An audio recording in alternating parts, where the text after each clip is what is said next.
আজকে আমরা যাচ্ছি ওমকারেশ্বর মন্দির দর্শনে। নৌকো থেকে নামলাম, নেমে এবার মন্দিরের ভিতরে আসলাম। মন্দিরে প্রচণ্ড ভিড়, কিন্তু এখানে দুরকম ব্যবস্থা আছে। একটা ভিআইপি দর্শন, 300 টাকা দিয়ে টিকিট কেটে ঢুকতে হয়, তাতে ভিড়টা একটু কম হয়। আর উইদাউট ডোনেশানে যে লাইনটা, সেটা খুব ভিড় হয়, প্রায় 3 থেকে 4 ঘন্টার সময় লাগে।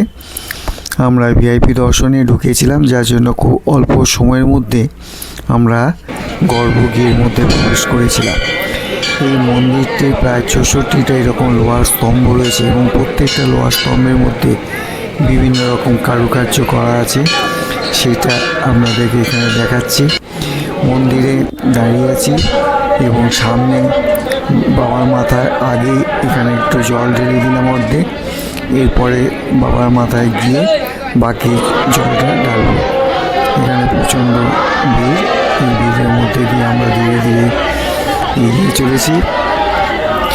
আর আমরা কিছুক্ষণের মধ্যেই আমরা গর্ভগৃহের মধ্যে প্রবেশ করব। এখানে সামনে মন্দিরে ঘন্টা আছে, সেই ঘন্টা কিছুটা বাজানোর চেষ্টা করলাম। এই হচ্ছে সেই জ্যোতির্লিঙ্গ দর্শন, যেটা কাঁচের উপর দিয়ে ঢাকা দেওয়া আছে। এখানটা কিছুটা জল ঢাললাম, ঢেলে এবার বাইরে বেরিয়ে আসলাম। বেরিয়ে এসে পুরোহিত ঠাকুর আমাদেরকে বসিয়ে জল অভিষেক করালেন। এখানে একটুখানি পুজো হলো। পুজো করার পর আমরা এবার চলে আসব নদী পেরিয়ে ব্রিজ দিয়ে মঙ্গলেশ্বর মন্দিরের ওখানে।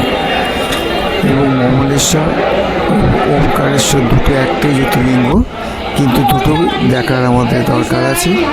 সেই জন্য এখানে পুজো পর্ব শেষ করে আমরা এবার চলে আসলাম মঙ্গলেশ্বর মন্দিরের কাছে। এখানেও আমরা একটা পুরোহিত ধরেছিলাম, এবং সেই পুরোহিতের চেষ্টাতে আমরা গর্ভগৃহের মধ্যে প্রবেশ করে সেখানেও আমরা শিবলিঙ্গের উপর জল ঢাললাম। তবে মন্দিরটা এখানে একটু শান্ত পরিবেশ, ওমকারেশ্বর মতন অত ভিড় এখানে আমরা সরাসরি এই হচ্ছে সেই মঙ্গলেশ্বর জ্যোতির্লিঙ্গ। এখানে খুব সহজেই সবাই পক্ষে সম্ভব হয় না। এখানে জল ঢাললাম, ঢালার পর আমাদের এখন বাড়ি ফিরে যাওয়ার বেরিয়ে পড়বো।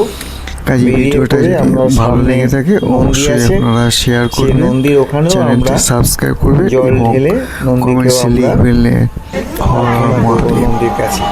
নমস্কার, ভালো থাকুন।